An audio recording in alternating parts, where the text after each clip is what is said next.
იყო და არა და იყო რა, ღვთის უკეთესი რა იქნებოდა. იყო ღარიბი ჩოლქმარი. უჭირდათ ცხოვრება, 6 შვილი ყავდათ. ერთ დღეს მამა ვიფიქრა, ავალ მოსამსახურეთ დაუდგები ვინმეც. მართლაც აბლა და წავიდა სხვა ქვეყანაში.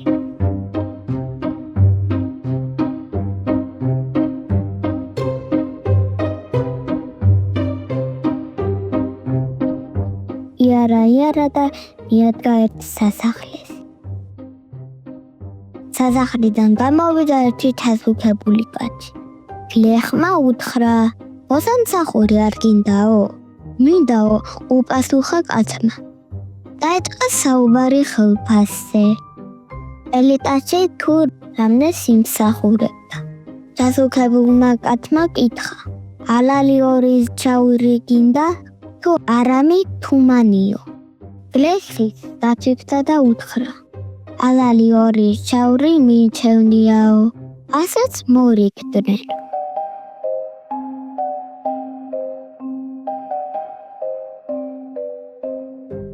გლეხმა 3 წელი იმსახურა. 3 წელი რო გავიდა, გლეხს მოუნდა ჩაუშვილის ნახვა და შეხვედა ბატონს. ბატონო სახლში გამიშიო. ბატონმა გამოუტანა 3 წლის ჯამაგირი. მისცა 6 შაური და უთხრა, ადი ხეირი ნახეო.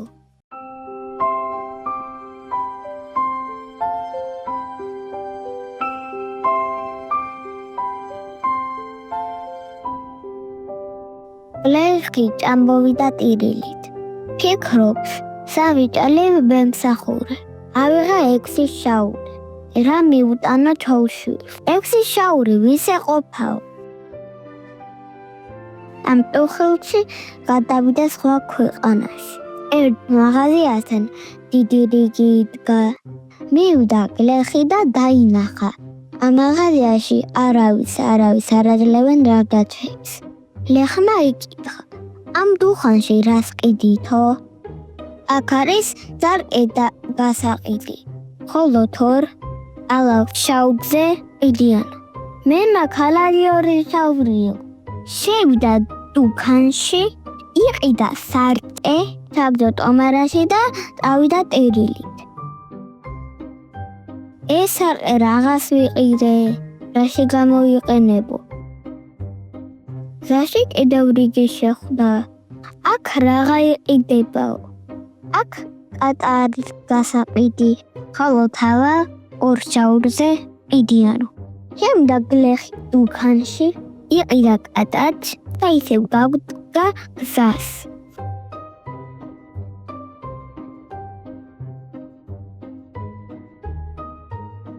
ახლა ფიქრობს, ეს სარკე ვიყიდე, ეს კაცაც ვიყიდე.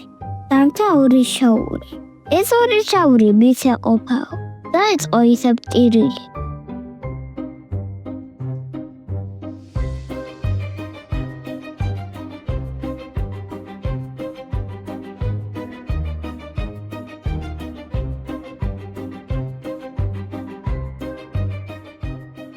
გადავიდა სხვა ქვეყანაში. აქაც დაინახა რიგი. გლეხმა იკითხა, აქ რაღა იყიდებაო? აქ ტყუას ყიდიან.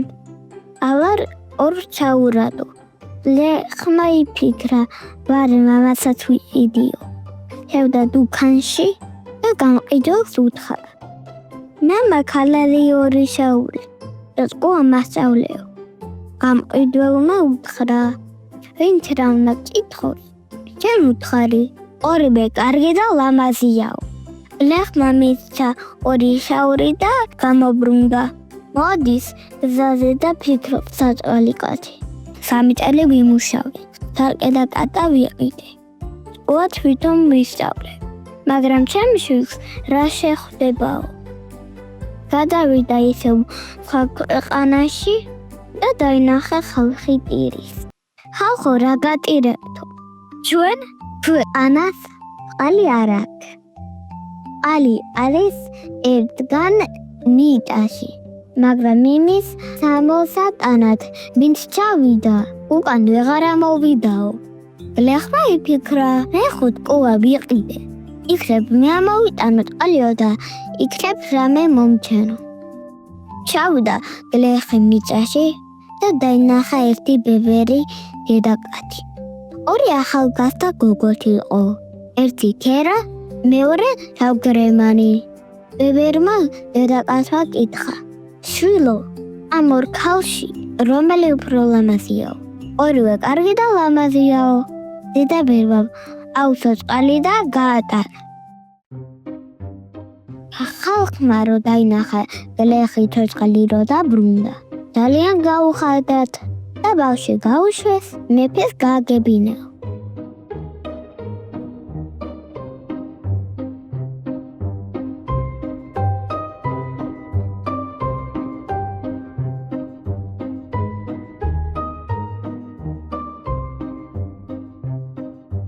მეფემ დაიბარა სასახლეში გლეხი და კითხა: წყალი როგორ ამოიტანეო? გლეხმა ყველაფერი უამბა. მეფემ დააჯილდოვა ოქრო ვერცხლით და სუფრაზეც დაპატიჟა. უთვად გლეხმა დაინახა მთელ სასახლეში თაგვები დარბუთი. სუფრაზე, საწმელზე, ავაჯზე. აქ რა ხდებაო? მეფემ უთხრა: სასახლეშიო ძალიან ბევრი თავია გავრალებულიო. გლეხმა უთხრა: მე მივხედავ ამ საქმესო. ამოვსა ტომბიდან კატა აქეთეთა იქეთეთა. ზოგი თავით დახოთა, ზოგი შეჭაბა. თავის ისით გაიქცნენ. გაგიზდა მეფეს რა მაგარი კაცი ყოფილაო. თუ კაცი ხარ, ეს კატა მომყიდეო და შენ თამხდენ. მეფემ კაცს 20 ურემი ოქრო მისცა. გლეხმა გულით გაიხარა. უკვე მდიდარი ვარო. ამით თოვში გავახარე და ახალ სახლსაც ავაშენებო. უთვათ მეფის პრინცესამ გლეხის სარკე დაინახა. ჩაიხედა შიგნით. მეტრიალდა, მოტრიალდა. ძალიან მოეწონა და მეფეს უთხრა: მამა, ეს სარკეც ვიყიდეო. მეფემ ისევ მისცა ოქრო ვერცხლი. გლეხმა ყველაფერი ურმეძე დააწყო, აიღო თავის სოფელში, აჩენა დედაგვი სასახლე და ამის შემდეგ ცხოვრობდა როგორც მეფე.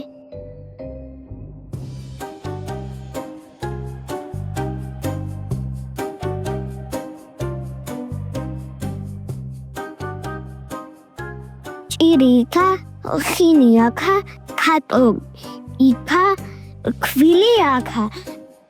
ხობთ გამოიწეროთ ცდები არხი. ბაი ბაი.